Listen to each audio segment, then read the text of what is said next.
everybody, Lord Tremendous here, and got another battle report here for you. 5,000 point battle. This is battle report number 85. Tis I, Lord Tremendous of the Ogre Cons, versus Sex Panther, and he's bringing the Undying Dynasties out for this game. Yeah, I don't know where he's getting all these armies, but I'm thrilled I'm getting to play against him. So, yeah, this was a surprise. I had no idea he even owned this army, let alone had any interest in playing it. So, sit back, relax, and get ready to see how this one goes.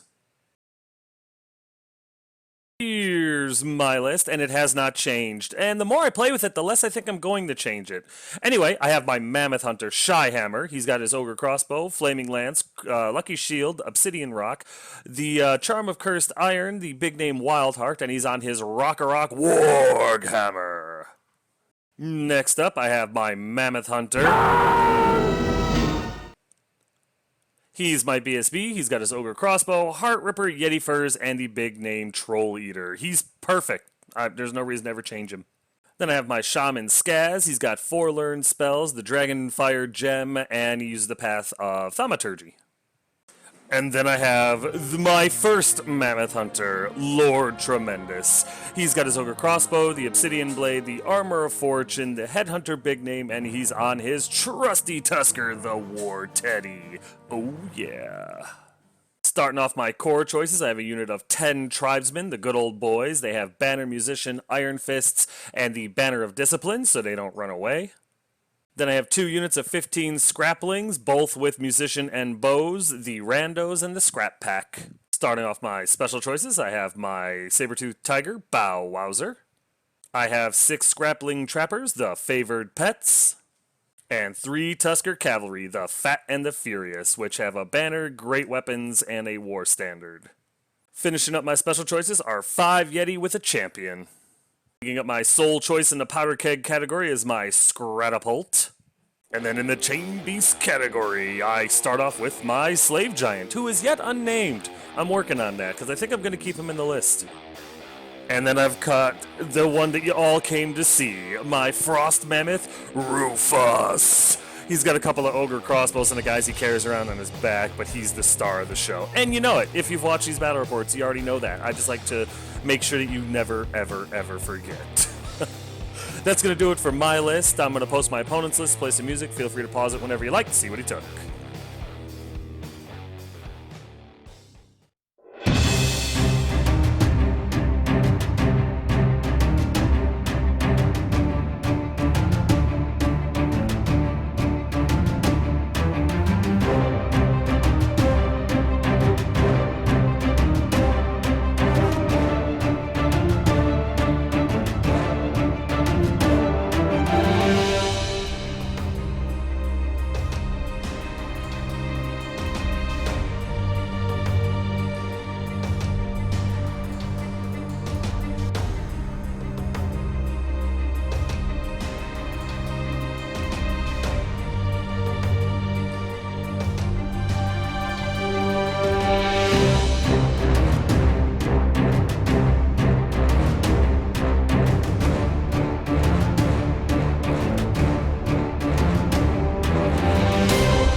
Here are my spells, which are exactly what you're looking at.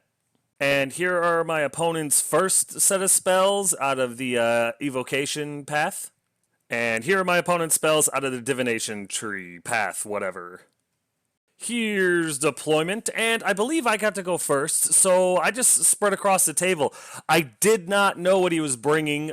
He told me it's going to be a surprise. He's not going to show me until the last minute, yada, yada, yada. So when we threw our models down, I found out that he had Undying Dynasty, and when my jaw hit the floor, all hopes at any kind of strategy went right out the door. I think I've played them once in 9th Age, and so I'm not 100% how they work. I've looked at the book, I've toyed with playing them myself, but Only think I've ever gotten one ninth age against him, and that was a couple editions ago. So this is like seeing an army for the first time for me, which was stupid exciting.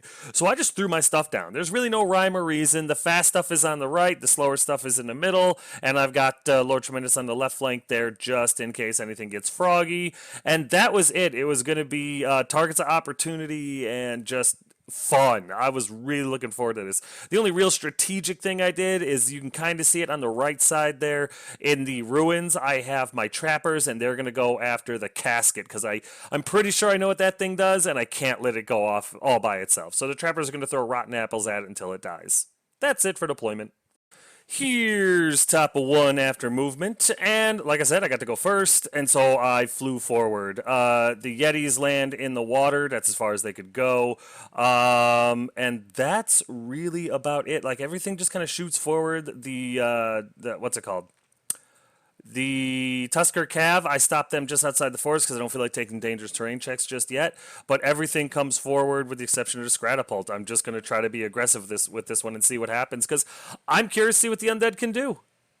Nothing happens in magic, but in the shooting phase, the trappers are able to slip a wound through on the casket. Yes, those rotten apples are particularly sharp today. And then over here, the scraplings fire at the chariots and are able to slip a wound through. So, pretty successful magic phase for the shooting phase for the scraplings. Then we go over here to bottom of one after movement, and my opponent comes forward, but he's cautious. He sends out his two big monsters, which are like toughness 8, and that's going to be a son of a gun. His infantry mostly stays still. His Upshati just Shabti anyway, they just kind of change their angle a little bit. And his chariots on the left flank charge Lord Tremendous. He needed a 9 or a 10 to do it, and he rolled like a 12, and he made it. Yeah, so Lord Tremendous is not looking good right now, but it was a hell of a charge. Got to give it to him. Because, there's nothing I can do about it. I didn't think he'd make it. Oh, yeah. But, yeah, that's it for his movement. There's a better picture of his chariot slamming into Lord Tremendous, and that's really bad. Nothing happens in his magic phase, so we go into shooting, and his archers behind the infantry there shoot at Bow Wowzer, and are only able to do 1 wound to him. I got really lucky there. And then his catapult, skullpult, whatever it is, it does the shot at the scraplings, where if they take any hits or casualties, they have to take a panic check, and he kills 2 of the scraplings with the shot. And they fail their panic check. The funny part about this is they only ran 2 inches. I rolled snake eyes for their distance. So while they were scared, they weren't overly motivated to run.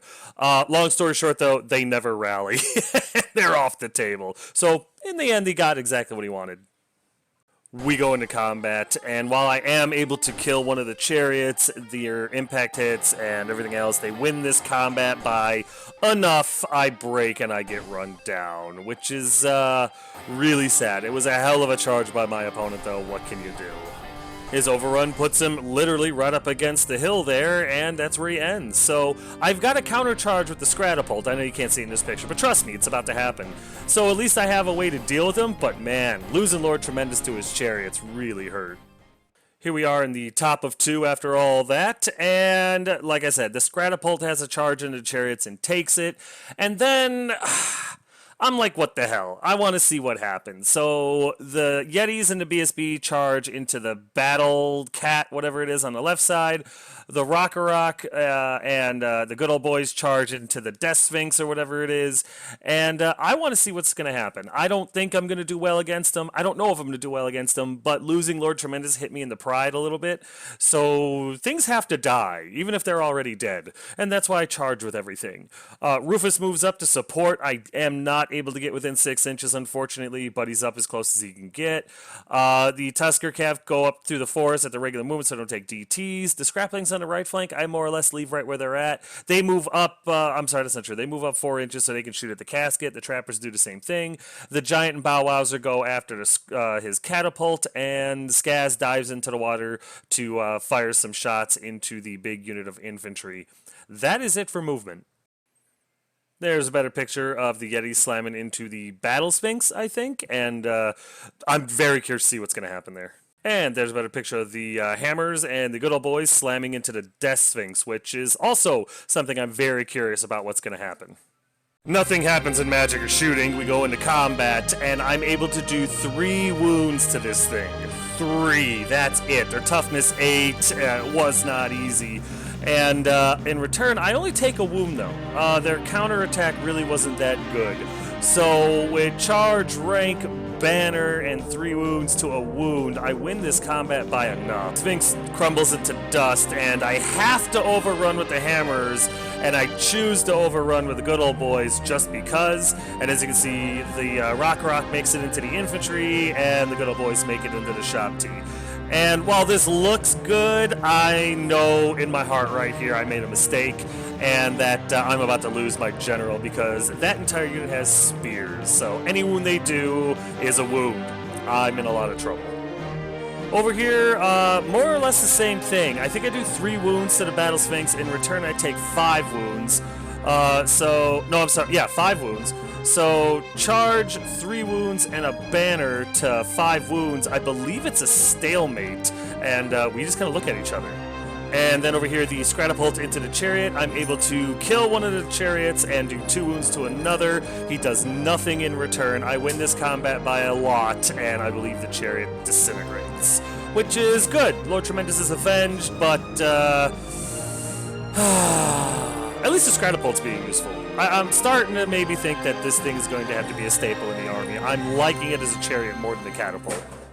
That all over, here's bottom of 2 after movement, and there is a little bit, I'm sorry, I was wrong, that chariot after crumbles and everything like that, it has 1 wound left, so the Scratapult is not out of combat. I apologize, this game happened a little while ago. Movement over in my opponent's phase is none. I think everything he has is dead, har, or in combat, or some sort of war machine, so it doesn't behoove him to move at all. So, yeah, quick movement phase. Once again, nothing happens in Magic or Shooting, so we go straight into combat, and the Scratapult finishes off the last chariot. I angle him slightly so we can shoot at the infantry units, and that's it. Over here, the Yetis and Khan do amazing and kill the Battle Sphinx before it can even attack. Beside myself. I had no idea they were going to do that well. So, yeah, once again, I really underestimated Yetis, and I apologize. Over here, yeah, exactly what I thought was going to happen. I did very minimal damage to this unit. In fact, I flubbed pretty spectacularly. In return, just the amount of attacks that he got back, he was able to roll enough 6s and killed my guy, killed my general, no problem. It just devastated me. I was really upset. But it's my own fault. My opponent did exactly what he was supposed to do. I'm just mad at myself for not thinking. Oh well, I got what I deserved. Over here, I think I'm able to do 4 or 5 wounds to the shop T. In return, I take 2, which actually is quite impressive considering I hit him in the flank. But charge flank, super flank, charge flank, banner, rank, and 5 wounds to 2 wounds. I win by 5 to 7. And, yeah, you can guess what happens. The unit crumbles into nothing, and I reform my guys to look directly at the skeletons here. I'm gonna have to deal with them. I'm never gonna be in a better position than I will be next turn, so it's all or nothing. It is literally all or nothing at this point. So here's top of 3 after movement, and I send in everybody to Yetis with my BSB, Rufus, and the good old boys all slam into his huge brick of skeleton warriors with like 3 characters in it.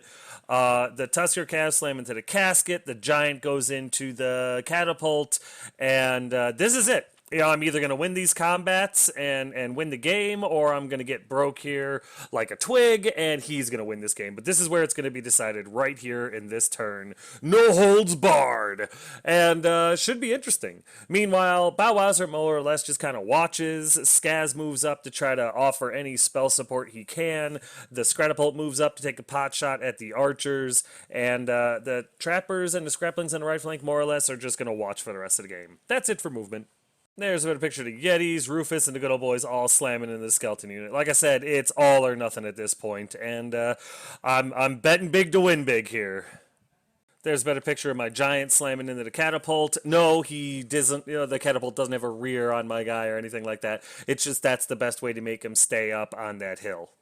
And there's a better picture of the Tusker calf slamming into the casket, and I actually feel pretty good about that charge. During the magic phase, I get Cleansing Fire off on my BSB, and that's just to give me more DPS into this unit. If my opponent ends up calling a challenge, it'll guarantee that I get as many wounds out of the challenge as I possibly can, but we'll see what happens. And I ended up getting Strength 5 too, so it's going to be a good one, whatever happens. Unfortunately, I end up doing this one with Overwhelming Power, and I miscast 16. Threw 3 dice at it, but it's Thaumaturgy, so now it's 4. And, yeah, I always have to have the obligatory misfire, or a miscast anyway, in these games. The only real problem that happens during this, though, or because of this miscast, is I lose Cleansing Fire for the rest of the game. So, not the worst outcome. I still had plenty of magic dice left, so I cast Wrath of God and get it off, and I put it back over by his archers. The idea here is if I lose this combat, I can take some skeletons down, maybe even vaporize a rank or so. And if I win this combat, well, then it doesn't matter if this thing comes down or not. So just kind of a little insurance either way. The only reason I get that spell off is because it's with Overwhelming Power and my opponent let it go. I end up miscasting 15. I threw 4 dice at it, but it's 5 because of Thaumaturgy, and damn it! I end up losing Wrath of God for the rest of the game because of the miscast. And Skaz takes a couple of wounds. So, not the best thing that could have happened, but at least he's still alive. In the shooting phase, the Scratapult misfires 4 and can't shoot this turn or next. Telling ya, I can't stop winning all of a sudden. With that atrocious magic and shooting phase over, I don't know how I survived it. We go into combat, and it's brutal. Really brutal. I take 2 wounds to Rufus. I take 3, 4, 5 wounds to the Yetis. I take 1 to my BSB. I take 2 or 3 to the good old boys. But in return, I kill like 29 skeletons and his architect, I think. Lot of damage both ways. In the end, the combat res, I think I beat him by somewhere in the 20s. And his unit and all the remaining characters vaporized because of it. So, I took a bit of a beating, but it paid off, and I got his massive horde brick. Only took half my army, but I did it. Bet big to win big, it paid off. Over here, my Tusker Cav are able to finish off the casket no problem, but when the casket dies, it explodes, which is kind of cool. The explosion was a little meh, to be perfectly honest with you, though. My opponent just didn't roll real high. I ended up losing a Trapper, I take another wound on my Cav, and 1 tribesman dies. The good old boys took the most damage from it. But all in all, nothing I couldn't walk away from. Over here, my giant is able to smash the catapult into tiny, tiny bits, which is good. Now the scraplings have been avenged. He might not have actually just killed it in combat. It might have been combat res that finished him off. But either way, same effect. He dies. And since it's a war machine, my giant just kind of stays there. I can't reform or anything like that. Which is fine. He's done his job. The giant was useful this game. With that over, here's bottom of 3 after movement, and there isn't any. With the exception of my opponent remembers his ambushers. He had forgotten. I didn't know he had them. It's just, yeah, his ambushers come up. As you can see, there's a little Shop D model in the middle of the table there, and over by my Yetis, he popped up right underneath us, which counts as a charge. So now he's in our front, and that should be interesting, to say the least. Other than that, though, the only other thing he has on the table is some archers, and they stay put to shoot at stuff. That's it for movement. There's a really blurry picture of his scorpion ended up charging into the Yetis because he came up right underneath us, which is cool. I like that mechanic. I like when they come up underneath you like that they just kind of, charge you now instead of just, oh, you're an inch away. No, that's pretty cool. I like that. So I'm in combat with this thing right now. Nothing happens in the magic phase, but in shooting, his archers fire at Rufus and I think slip 1 wound through on him, which isn't nice, but I understand why he did it. We go into combat, but thanks to Rufus, the Yeti Furs, and the Yeti, the Scorpion is at -5 to his initiative. I get to attack first, and we obliterate the Scorpion before it can even so much as attack. So, yeah, that was probably the worst place and the worst unit it could have charged, but it scatters, and what can you do? Played the rules the way they're written. I like the idea, it was just a bad matchup for the Scorpion. Here we are in top of 4 after movement. My Yetis, BSB, and Rufus all slam into the archers. I figure that's enough. And then my giant, Bowwowser, Skaz, the Scratapult, the Tusker Cav, and the remaining unit of Scraplings all turn on the other ambusher, the other Scorpion, even though it looks like a Shopty, in the middle of the table because, well, that's all that's left. That's it for movement. There's a better picture of us charging in, and yes, the Wrath of God is still there, and no, it has not come down yet. We've been rolling every magic phase at the very end of every magic phase, and it has not come down, just in case you were keeping track at home. During the magic phase, I get Smite the Unbeliever off on the Scorpion. He swapped out the models now that he can, and I believe I lower his strength. No, yeah, oh, God, I don't remember. Maybe it's toughness. I can't remember, but I lower one of his stats, and that's beautiful. We go into combat, and it's pretty one-sided, as you could imagine. I think I kill all but a couple of skeletons and the character, but combat res pretty much does them in. And once they go away, we turn to face this way because that's the only enemy left on the table. So, yeah, like I said, my bet really paid off. Here's bottom of 4 after movement, and there's really not a lot. His Scorpion tried to charge Skaz and failed, and that's it for movement. And there's a better picture of his Scorpion failing that charge, which, what can you do? And since we kind of forgot when to do crumble checks, he takes his crumble check and takes 2 wounds to the Scorpion. So it's not dead, but it's on its way out. Here's top of 5 after movement, and there's no charges or anything. Everything moves close to the Scorpion. Bowwowser gets in the way, so the Scorpion can't hit anything worth any points. And Skaz backs off out of the water, just so that if he does somehow slip past Bowwowser, it's a more difficult charge at him. That's it for movement. During the magic phase, I get Hand to Heaven off on the Scorpion and do 4 wounds to him. All 4 get through. It dies. And there it is. There's the end of the game. The table has been cleared of undead. Like I said, it was a gamble. Losing my general made me very, very desperate, nervous, scared, whatever word you want to use, panicked. And I threw everything I had at him. Because, I mean, I'm ogres. That's what I should be doing anyway. But there was no finesse. It was just, okay, here's all my eggs in one basket. If it goes, great. If not, the game is over. So this game was destined to be one-sided from the get-go. It was a solid game. It was great. This is one of my opponent's first games with using Undying Dynasties, so he's very inexperienced with them. But I think if he sticks with them and keeps playing and maybe even changes the list up a little bit, he's going to do a lot better. And we'll see some one-sided games where the ogres are completely clear to the table. But either way, this game is over. That's it, man. Game over, man. It's game over. In the end, as you could tell, it was a victory for Lord Tremendous.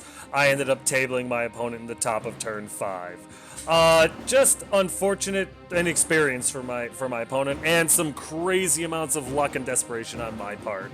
In the end, I ended up losing Shyhammer, Lord Tremendous, and the Randos. So, not a bad turn for me. Like I said, this game went very, very well for me, but that's because the gamble paid off. I mean, throwing everything at that unit, it could have bounced, and then I'd have been dead. Mainly, it was due to my opponent's lack of experience with his army, but, you know, that's why we play these games. How else is he going to get experience? I did throw away Shyhammer like an idiot, and I knew it once I overran into the Skeleton Wars. Like, oh, no. But, in a way, it was kind of a good thing because it got me desperate, and in the end, the desperation made me take a gamble that really paid off in spades. My Giant and my Scratapult really were useful in this game.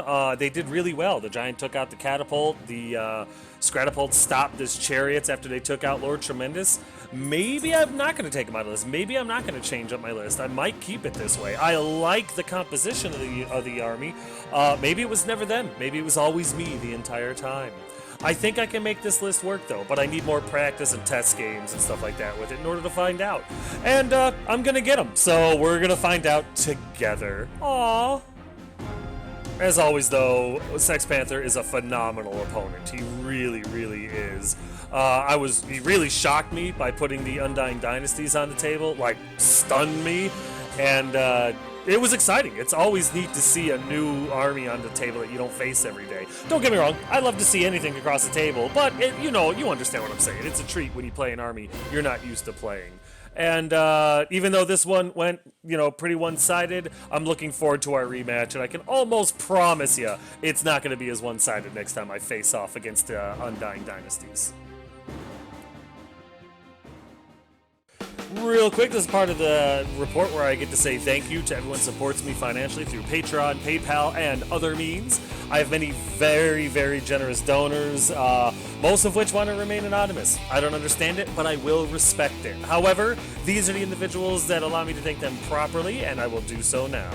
Alex of the Vale Renegades, South Florida's Gamermancy team, Daniel Jolson, and Caillou Choi.